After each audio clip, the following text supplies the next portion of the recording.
Hiya, it's been a few weeks since my last video. The reason being that we're moving house. So this will be the last video that I do in this house, in this room. So I thought it was worth just doing one last tour.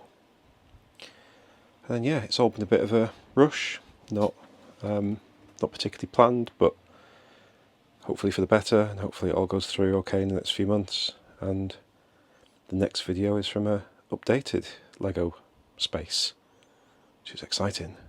So, since last time, I have removed the Chinese New Year sets and reinstated the park. I'm a bit gutted I'm not going to be able to carry on with my plans here, but especially with that new summer tram, because it's a really nice inner city beach thing. Oh, that'd be great, but never mind, maybe in the future. I built a popcorn wagon and put it onto a plate. That was great. It works out really well. I built the art factory, the intention being to put the art factory there, so we've got art is made, art is sold kind of vibe going on, but it didn't fit because of the roof again. So I've moved that. I'll show you where that is in a bit. But yeah, so this is the cultural quarter, I think I was calling it. I said the intent there being that the space outside the Botanic Garden, or even the Botanic Garden itself, being replaced to create a seasonal park through time. We've got some modulars across here, which leads into a more old town feel with Diagon Alley. Never did finish there's going to be a lot of this, but never did finish this project. The front of Diagon Alley, or even the street in between. I quite like how that flows and wraps around. It's just something a bit different than I've done before.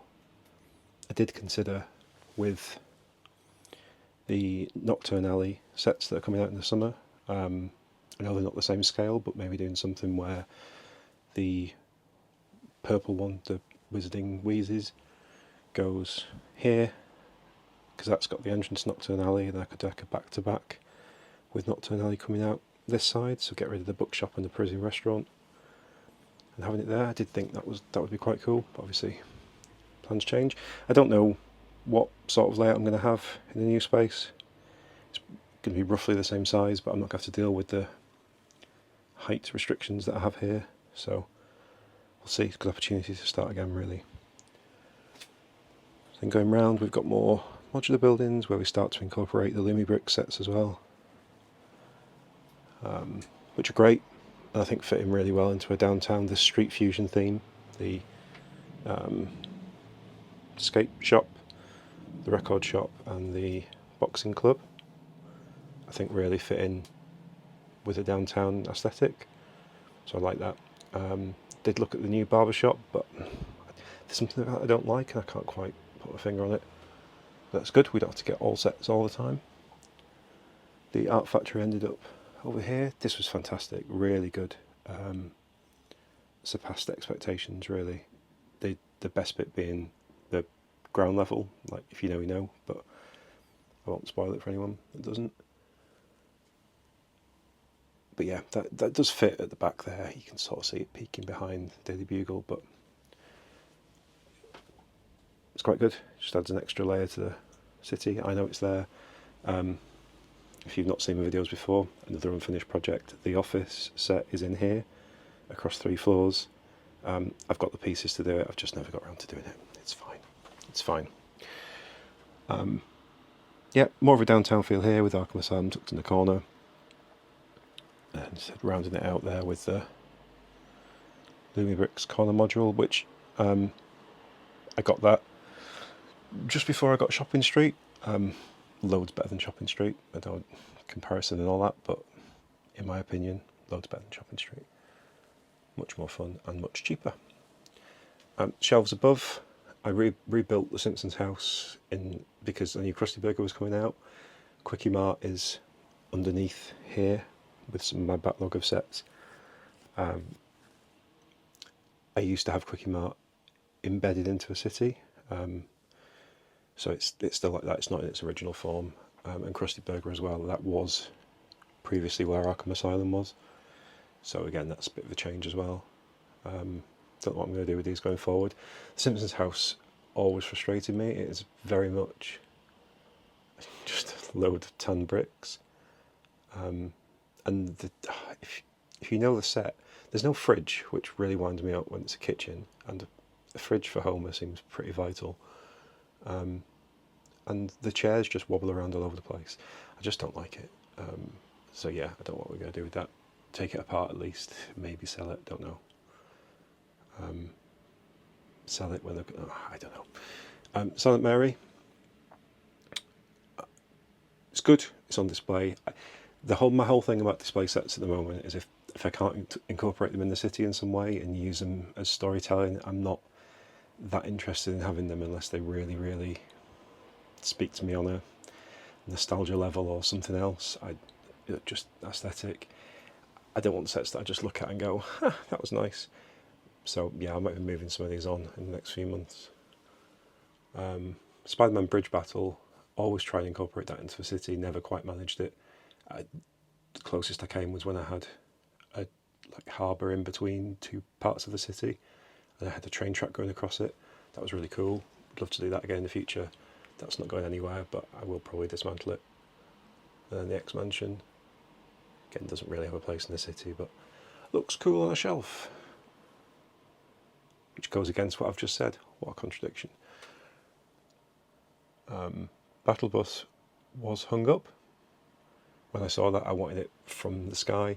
When I had it in my Pop Culture City layout, it was above the city. There isn't really room to do that here, but again, hopefully something we can rectify. Looks cool floating above downtown.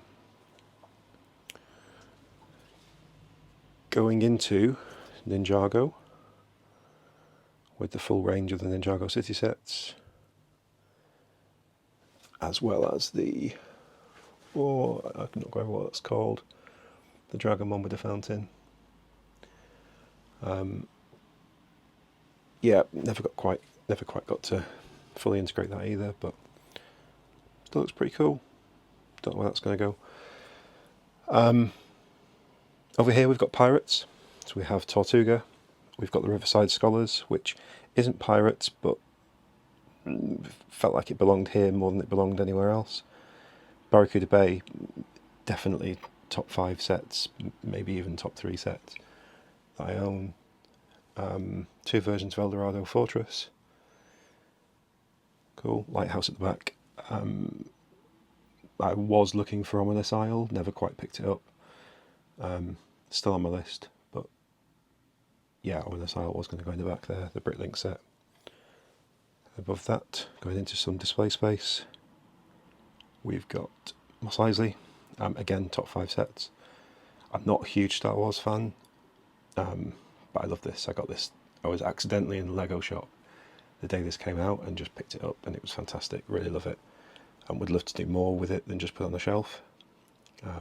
It's got so much detail in it, so that's something to consider for the future. And then the Razor Crest, loved the first couple of series of Mandalorian, loved the ship, saw it in the Lego shop window, decided that it looks incredible, was such a fun build, but I now just look at it on the shelf and go, meh. I think this is on the for sale list, I think. Under here we've got part storage. These are great, they're from B&Q. Some trays inside. That's really helped the whole build process since I got those. I would look to expand that a bit more if I had the room. We've got Adventure in Transylvania. Let's see, boxes moving. Yeah, this was for an underwater area. There's a glass shelf in there so I could do a split level underwater. Once again, bit of a catchphrase, didn't get around to it. This has just come out for re-release as part of the Bricklink sets. I got that when it came out and sold it, and I've just rebought it. I'm learning really, I shouldn't really be selling sets, I should just put them away and then think about whether I want them in the future. I just want to create a nice little oversized mushroom thing where everything's a bit shrunk. I think it'd be really cool. using some botanical sets. That new mushroom botanical set I think would be great in this as well. So yeah, that's the plan there. Apocalypseburg looks great. Yeah, I don't know what I'm doing with that. It's never going to fit in a display. In terms of a city logical display, it does look good on display. It's quite impressive. I don't know. To be decided. Spring Lantern Festival goes part of the Chinese New Year stuff. I've just not put it away yet. Galaxy Explorer was cool, but again, probably going to go. I would love to find room for a Harbour Master's office. I was a little bit disappointed in. It's fine, but I think that's also up for sale, really. Fishing store's great, that's not going anywhere. And Italian Riviera, again, hopefully somewhere in the future to have a bit more of a harbour again. Under here we've got my custom skate park. Check out the video, loads of Tony Hawk's Pro Skater references in there. Can I put that out without it falling apart? Sort of. Have a look at the video. It's cool. Subway, I just used a temporary train, but again, the whole idea, Subway under the city, my little boy loves the train running. So that's that. Deku tree. Oh, and then some more of those storage bits. And then this is all lit up, if I can find the remote. It's mostly lit up, I only got around to doing this half of it. All the buildings are lit up, they're just not all plugged in. I've really gone off lights recently because it really limits access to the sets themselves. Oh, this, by the way, as part of that skate shop video, this is now Thor's apartment. This thing here, if I take that off, oh, we've got Thor's apartment in there. That was a nice place to put that. And Thor himself doing a barbecue on the top. Can we see that? There. Right. So, the other part of the city, over here. Sorry, it's a bit dark. I've had to take down my lights.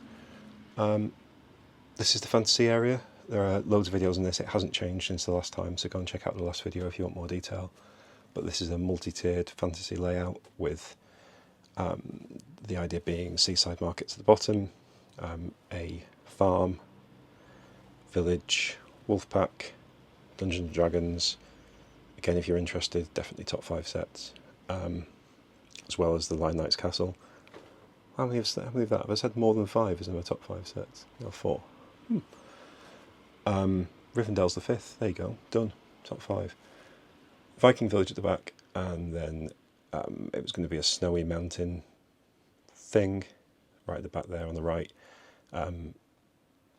Yeah, I really like the Hogsmeade sets. The original plan for the Hogsmeade sets was to create like a rundown swamp village, and then I built them and realised how cool they look with the snow and didn't want to de-snow them. De-snow? Is that the right word? I don't think so. Didn't want to de-snow them. I'm going with it. So decided to make them like the foothills of a mountain instead. Yeah, as you can guess, the mountain, it's not happened. You know, life gets in the way. It's fine. Underneath here we have got the Batcave, we've got Old Trafford, or we've got the blacksmith, and then loads more of those storage drawers. I can't really show you those, to be honest. If we then take a trip out into the hall, so the house rules for Lego is that I have a whole room. I can then have the hallway going up to the room, but it doesn't go anywhere else. So we've got a Brickhead collection at the top. It's a lot more echoey here. We'll see how it goes. Brickhead collection at the top. I do have the big Jurassic. Oh, it's so dusty, man. It's terrible. Wow. I've got the big Jurassic Park gate somewhere in storage. Would be good to get that out again. But this does a great job of doing the same thing on a smaller scale, really. Jaws, great. More Brickheads. Again, not that into Star Wars. These are more Mandalorian-y ones, but except obviously that. Yeah, might get rid of those. Batman figures from the Batman sets. Gotham. Batwing. We have Western. I've got a couple more Lumi brick sets to build. Lego Rado, I just did the facade of it from bricks I had lying around one day, and then ordered the gold trumpet and the, is it gold? Is it a trumpet? And the Lego Rado sign for that. Really like that. That's the Lone Ranger Silvermine Shootout, I think it's called. It's quite sun damaged when I got it, but does it really matter given its location? And then we've got some minifigures. I kind of like the idea of a Westworld sort of thing going on with Western at the top and then some sort of robot-y thing going on underneath. Or I said that to my wife and she said, well, how about Cowboys versus Aliens, which I love as well. Not the film, the film's terrible, but I love the idea of combining the two. So we'll look forward to that at some point. More Lumi Bricks sets. This one here, I did have a campground at one point in the city layout.